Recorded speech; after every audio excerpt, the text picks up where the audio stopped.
Viewers, कैसे हैं आप सभी का एक बार फिर से मेरे YouTube channel commerce knowledge NT net में स्वागत है। जैसा कि आपने आज के वीडियो के थंबनेल में देख लिया होगा कि आज का जो आपका लेसन है या आज का जो आपका लेक्चर है वो आपका MCQ सीरीज़ के ऊपर बेस्ड है। ये जो आपका टॉपिक है वो NT net commerce PGT commerce के लिए भी बहुत ज़्यादा इंपॉर्टेंट हो जाता है। HP सेट या कोई स्टूडेंट्स जो है वो एंट्रांस एग्ज़ाम्स की तैयारी कर रहा है लाइक MPhil PhD, तो उन सभी के लिए ये जो टॉपिक्स है, ये जो लेक्सन है वो बहुत ज़्यादा इंपॉर्टेंट है। ये सारे के सारे MCQ जो एनटी नेट के प्रीवियस ईयर्स के क्वेश्चन पेपर से लिए गए हैं, तो प्लीज़ इस लेसन को, इस लेक्चर को एंड तक ज़रूर देखिएगा। तो चलिए जल्दी से आज का लेसन जो है वो शुरू करते हैं। सबसे पहला क्वेश्चन है आपके लिए, which one is not an element of internal environment. ये क्वेश्चन नंबर 11 है। इससे पहले वाले क्वेश्चन जो है वो उनकी वीडियो मैंने अपलोड कर दी है, तो आप प्लीज़ जल्दी से आई बटन पर क्लिक कीजिए और वहाँ पर आप जो है वो इस लेसन के बाद जो है वो देख सकते हैं। तो इस क्वेश्चन के जो ऑप्शंस है वो है marketing capability, option 2 operational capability, option 3 money and capital market and option 4 is personal capability.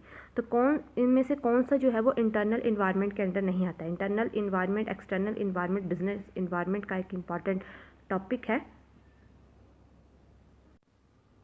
तो इस क्वेश्चन का जल्दी से आप आंसर जो है वो गेस कर लीजिए। आपको क्या करना है, आपको इन क्वेश्चंस के आंसर गेस करने हैं, अपनी नोटबुक में लिखने हैं और जो आपका आंसर होगा आपको एट द एंड आपको बताने हैं कि आपके कितने क्वेश्चंस के आंसर जो हैं वो बिल्कुल सही हुए। तो इस क्वेश्चन का जो राइट आंसर है वो है आपका money and capital market. Money and capital market जो होता है वो इंटरनल इन्वायरमेंट के अंडर नहीं आता, बाकी अदर्स ऑप्शन जो है वो इंटरनल इन्वायरमेंट के अंडर आती हैं। नेक्स्ट क्वेश्चन है आपका question number 12, which one of the following is not a major of dispersion. इसमें से कौन सा जो है वो मेजर ऑफ डिस्पर्शन नहीं है। ये क्वेश्चन दिसंबर 2012 में पूछा गया है और मेजर ऑफ डिस्पर्शन का मैंने लेक्चर जो है वो अपलोड किया है। आप प्लेलिस्ट में जाके बिजनेस स्टैटिस्टिक्स में इसे ईजिली जो है वो ढूंढ सकते हैं, वहाँ पे आप देख सकते हैं। मेजर ऑफ डिस्पर्शन के मैंने 2 लेसन अपलोड किए हैं, दोनों के मैंने मेथड्स आपको बताए हैं, एक पोजिशनल है एक मैथमेटिकल है, तो प्लीज़ वहाँ पर जाके देख लीजिए। और ऑप्शन है आपके सामने, एक है क्वार्टाइल, दूसरा है रेंज, तीसरा है मीन डेविएशन और चौथा है स्टैंडर्ड डेविएशन। तो प्लीज़ जल्दी से आंसर गेस कर लीजिए। तो इस क्वेश्चन का जो राइट आंसर है वो है आपका क्वार्टाइल। क्वार्टाइल जो होता है वो मेजर ऑफ डिस्पर्शन के अंदर नहीं आता है। Range, mean deviation, standard deviation, quartile deviation, ये जो है वो मीन डेविएशन, ये मेजर ऑफ डिस्पर्शन के अंदर आते हैं। क्वार्टाइल जो है वो मेजर ऑफ डिस्पर्शन के अंदर नहीं आती। नेक्स्ट क्वेश्चन है आपका question number 13, if BXY is equal to 0.25 and VYX is equal to 0.64, correlation coefficient is.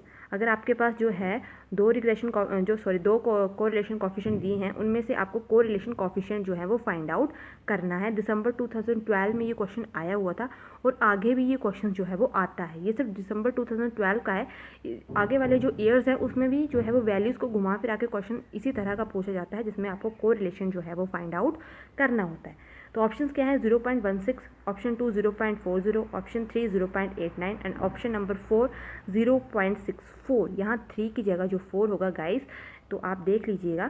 तो इस क्वेश्चन का जो राइट आंसर है वो है आपका ऑप्शन नंबर सेकंड 0.40। अब आप पूछेंगे कि ये मैम ये कैसे आंसर आया, तो इसके लिए आपको क्या करना है, आपको कोरिलेशन कोफिशिएंट की जो प्रॉपर्टीज़ मैंने पढ़ाई थी वो देखनी है। फर्स्ट प्रॉपर्टी क्या थी, फर्स्ट प्रॉपर्टी ये थी कि जब आपके पास 2 कोरिलेशन कोफिशिएंट दिए गए हों तो उनका जब ज्योमेट्रिक मीन फाइंड आउट किया जाता है तो वो आपका कोरिलेशन कोफिशिएंट आता है। तो आपको क्या करना है, आपको 0.25 और 0.64 को मल्टीप्लाई करना है, फिर उसका जो है वो ज्योमेट्रिक मीन फाइंड आउट करना है, तो वो जो आपका आएगा वो आपका कोरिलेशन कोफिशिएंट होगा, जैसे कि आपका 0.40 इसका आंसर है। अगर आपको फिर भी नहीं करने आएगा तो आप कमेंट सेक्शन में मुझे बता दीजिएगा, मैं आपको अगले लेसन्स में इस क्वेश्चन को ज़रूर इस क्वेश्चन को जो है वो बिल्कुल कंप्लीट करवा दूँगी। नेक्स्ट क्वेश्चन है आपका क्वेश्चन नंबर 15। 14 क्वेश्चन जो है वो मेरे से स्किप हो गया है, तो सॉरी, प्लीज़ गाइस माइंड मत कीजिएगा। अगला क्वेश्चन है आपके लिए, which one is called Bretton Woods twins. इसमें से किसे ब्रेटन वुड्स का ट्विंस कहा जाता है। ब्रेटन वुड्स में एक कॉन्फ्रेंस हुई थी जहाँ पर 2 इंस्टीट्यूशन को जो है वो बनाया गया था, इंटरनेशनल इंस्टीट्यूशन थी दोनों की दोनों। तो आपको बताना है कि इनमें से किसे जो है वो ब्रेटन वुड्स का ट्विंस कहा जाता है। मोस्ट इंपॉर्टेंट क्वेश्चन में से आप शामिल कर लीजिए, दिसंबर 2012 में भी पूछा गया है। तो ऑप्शन 1 है IBRD एंड IDA, ऑप्शन 2 है IMF and IFC, option number 3 है IMF and IBRD and option number 4 है IDA एंड IFC। तो इस क्वेश्चन का आंसर जल्दी से गेस कर लीजिए, नोटबुक में लिख लीजिए। एट द एंड आपको बताना है कि आपके कितने आंसर जो है वो सही हुए। तो इस क्वेश्चन का जो राइट आंसर है वो है आपका option number 3 IMF and IBRD। इन दोनों को जो है वो ब्रेटन वुड्स का ट्विंस कहा जाता है। IMF का फुल फॉर्म होता है इंटरनेशनल मॉनेटरी फंड, IBRD का फुल फॉर्म होता है international bank reconstruction development. IBRD की जगह अगर आपको वर्ल्ड बैंक लिख के आएगा तो आप कंफ्यूज ना होइए, वर्ल्ड बैंक और IBRD दोनों ही सेम चीज़ हैं। पहले IBRD बोला जाता था लेकिन अब जो है वो उसे वर्ल्ड बैंक जो है वो बोला जाता है। दोनों को ब्रेटन वुड्स का ट्विंस कहा जाता है। नेक्स्ट क्वेश्चन है आपका question number 6 UNCTAD international business का एक टर्म है, इंटरनेशनल बिजनेस का एक एसोसिएशन है, हम एसोसिएशन बोल सकते हैं इसे। अंकटाड का फुल फॉर्म क्या है? दिसंबर 2012 में एंटी कॉमर्स में पूछा गया है। ऑप्शंस क्या हैं? United nation committee on tariff and development. Option number 2 है United nation conference on trade and deficit. Option 3 है United nation conference on trade and development. Option number 4 है union of nation cause for trade and development. मैं यहाँ पर आपको जल्दी जल्दी question इसलिए करवा रही हूँ बिकॉज टाइम बहुत ही प्रीसियस होता है। आई नो आपको भी जल्दी होती है, तो जल्दी वैसे आप जल्दबाजी में तो वीडियो को ना देखें तो ही अच्छा है। प्लीज़ वीडियो को जो है टाइम निकाल के ही देखिए। मैं आपको जल्दी इसलिए करवाती हूँ ताकि जो है आपको जल्दी जल्दी जो है वो इसके आंसर्स मिल जाएँ। और आपको क्या करना है, आपको वीडियो को पॉज करके जो है इनके आंसर्स पहले खुद फाइंड आउट करने हैं, फिर वीडियो को कंटिन्यू करके आपने देखना है। तो इस क्वेश्चन का जो राइट आंसर है वो है आपका United nation conference on trade and development. UNCTAD का फुल फॉर्म जो है यही होता है, प्लीज़ नोट डाउन कर लीजिएगा। नेक्स्ट क्वेश्चन है आपका question number 17 long term capital losses can be set of from which of the following. जो लॉन्ग टर्म कैपिटल लॉसेस होते हैं उनको किस में से जो है वो सेट ऑफ किया जाता है? ये आपका इनडायरेक्ट टैक्स या टैक्स जो आपकी यूनिट है उसमें से जो है ये क्वेश्चन जो है वो पूछा गया है। तो इसके ऑप्शंस हैं option number 1 short term gain only, option 2 long term gain only, option number 3 income from business and profession and option number 4 income from salary. तो लॉन्ग टर्म जो कैपिटल लॉसेज होते हैं उनको किस में से सेट ऑफ किया जाता है? तो इसे सेट ऑफ किया जाता है, ऑप्शन आप गेस कर लीजिए। मैं इसका राइट आंसर आपको बताती हूँ। इसका राइट आंसर है ऑप्शन नंबर 2। अगर लॉन्ग टर्म कैपिटल लॉसेज होंगे तो वे सिर्फ लॉन्ग टर्म गेन से ही सेट ऑफ होंगे, कहीं और से सेट ऑफ नहीं होंगे। आपको क्या करना है, अब मैं आपके लिए क्वेश्चन देती हूँ। आपको शॉर्ट टर्म जो लॉसेज होते हैं उनके बारे में बताना है कि उन्हें किससे सेट ऑफ किया जाता है। आपको कमेंट सेक्शन में लिखना है कि इसका राइट आंसर क्या है। तो नेक्स्ट क्वेश्चन है आपके लिए in perfect competitive firm attain equilibrium when. एक परफेक्ट कॉम्पिटिटिव फर्म है वो इक्विलिब्रियम कब अटेन जो है वो करती है? जून 2012 में ये पूछा गया है। बिजनेस इकोनॉमिक्स का ये इंपॉर्टेंट टॉपिक है जिसमें बहुत से फॉर्म्स ऑफ मार्केट्स हैं। अगर आपने नहीं देखे हैं तो आप मुझे टेलीग्राम पे भी ज्वाइन कर सकते हैं, वहाँ पे मैंने इसके नोट्स जो है वो सेंड किए हुए हैं। तो नोट्स भी सेंड किए हैं, अगर वहाँ पे भी आपको नहीं मिलते हैं तो आप मुझे इंस्टाग्राम पे फॉलो कर सकते हैं, वहाँ पे कॉमर्स नॉलेज एंटीनेट है। तो जल्दी से इस क्वेश्चन के ऑप्शन देखते हैं। Option number 1 AC is equal to AR, option number 2 MR is equal to MC, option number 3 MC is equal to AC and option number 4 TC is equal to TR। Sorry यहाँ पे भी गलती होगी है, 3 की जगह यहाँ पे 4 ऑप्शन होगा। तो इस क्वेश्चन का राइट आंसर क्या है? परफेक्ट कॉम्पिटिटिव जो फर्म जो है वो कब इक्विलिब्रियम में होती है? जब MR is equal to MC होता है, marginal revenue is equal to marginal cost होता है। ओके, परफेक्ट कॉम्पिटिटिव फर्म्स क्या होती हैं? ये वे फर्म्स होती हैं जो कि जिसमें large number of buyers and sellers होते हैं और जो कि होमोजेनियस गुड्स को सेल करती हैं, वो परफेक्ट कॉम्पिटिटिव फर्म्स होती हैं। इसी तरह बहुत सी फर्म्स हैं इम्परफेक्ट कॉम्पिटिटिव हैं, मोनोपोली है, मोनोपोलिस्टिक है, तो बहुत सी ऐसी हैं। स्टेप बाय स्टेप जो है जब मैं आपके लेसन लाऊंगी तो वहाँ पर आपको अच्छे से समझा दूंगी। क्वेश्चन नंबर 19 है the purpose of job evaluation is. Job evaluation का जो है वो मेन पर्पस क्या होता है? जून 2012 में पूछा गया है। HRM का अंडर एक टॉपिक है job evaluation, job description, job analysis. ये बहुत ज़्यादा इंपॉर्टेंट टर्म्स हैं जो कि को रिलेटेड है एक दूसरे के साथ।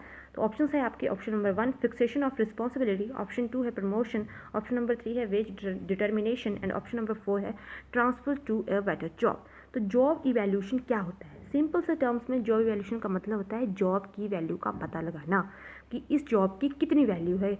जैसे सपोज़ कीजिए किसी टीचर की जॉब होती है तो उस टीचर की जॉब की तो वैसे कोई हम वैल्यू नहीं लगा सकते बिकॉज टीचर जो होता है वो बहुत ही वैल्यूएबल होता है, उसके प्रोफेशन बहुत अच्छा होता है। लेकिन फिर भी एग्जांपल के लिए हम लेख लेते हैं कि एक टीचर की जॉब की वैल्यू का हम पता क्या लगाएंगे? जैसे एक प्राइमरी स्कूल का टीचर होगा और एक असिस्टेंट प्रोफेसर होगा, दोनों की जॉब और दोनों के पे स्केल में डिफरेंस तो होगा ना। दोनों के पे स्केल से हम पता लगाएंगे कि उसकी जॉब का वैल्यू क्या है। मतलब वेज डिटर्मिनेशन इस क्वेश्चन का जो है वो राइट आंसर है। जॉब इवैल्यूएशन का मतलब होता है कि जॉब की वैल्यू का पता लगाना, ठीक है, उसे वेज डिटर्मिनेशन बोलते हैं। फॉर एग्जांपल जैसे एक ऑर्गेनाइजेशन में एक ह्यूमन रिसोर्स मैनेजर है और एक एम्प्लॉयज़ हैं, तो दोनों की जॉब में डिफरेंस तो होगा ना, दोनों की जॉब की पे स्केल अलग अलग होगी, दोनों के काम अलग अलग होंगे, तो उसे बोला जाता है जॉब इवैल्यूएशन, मतलब वेज डिटर्मिनेशन के लिए जॉब इवैल्यूएशन की जाती है। आई होप आपको अच्छे से समझ आ गया होगा।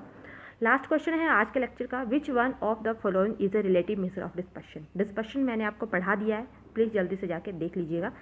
ऑप्शन नंबर 1 है स्टैंडर्ड डेविएशन, ऑप्शन नंबर 2 है वेरिएंस, ऑप्शन नंबर 3 है coefficient of variance and option number 4 है नन ऑफ दिस। इनमें से कौन सा रिलेटिव मेजर ऑफ डिस्पर्शन है? तो रिलेटिव मेजर डिस्पर्शन कौन सा है, इस क्वेश्चन का राइट आंसर है आपका option number 3, coefficient of variance जो है वो रिलेटिव मेजर ऑफ डिस्पर्शन है। अब मैं आपको इस क्वेश्चन की एक टिप्स देती हूँ। अगर आपको ये क्वेश्चन जैसे याद ना रहे कि रिलेटिव क्या है, एब्सोल्यूट क्या है, तो आपको क्या करना है, जिस भी के साथ जो है वो कोएफिशिएंट लग जाएगा, that is a relative measure of dispersion. I hope आपको अच्छे से समझ आ गया है। तो thank you so much learners to watch my video. अगर आपको आज का लेसन बहुत अच्छा लगा है तो प्लीज़ लाइक करना ना भूलिए, शेयर कर दीजिए, सब्सक्राइब तो प्लीज़ कर दीजिए और बेल आइकन को प्रेस करना तो बिल्कुल ही मत भूलिए, बिकॉज जब भी मैं लेसन डालूंगी आपको जो है वो नोटिफिकेशन आ जाएगा, आपको यहाँ वहाँ ढूंढना नहीं पड़ेगा, आप इजीली जो है वो उसे देख लेंगे। और अगर आप मुझे टेलीग्राम ग्रुप में भी ज्वाइन कर सकते हैं, अगर आपको जो भी है PDF चाहिए हो, ई बुक्स चाहिए हो, तो आप मुझे टेलीग्राम ग्रुप में भी ज्वाइन कर सकते हैं। वहाँ पे मैं बहुत से नोट्स जो है PDF की फॉर्म में भेजती रहती हूँ। तो thank you so much learners to watch my video. मिलते हैं कल, और अपनी लर्निंग को जो है वो कभी भी बंद मत कीजिएगा। Okay, thank you, bye bye.